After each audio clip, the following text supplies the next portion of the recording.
guys. Oh. Isda guys.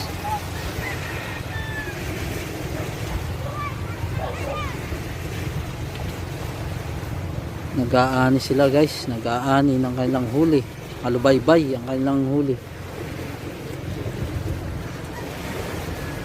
May paparating pa guys. Paahon guys. Paahon. Sabihin guys. Pauwi na yan. May huli yan. May mga ano dito nila sa pag-ahon nila, doon nila inaano yung mga huli nila.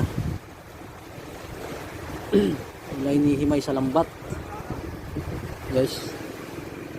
Tulad yan guys, may huli rin guys. Yun, inihimay nila sa lambat guys. Dito nila inihimay sa lambat.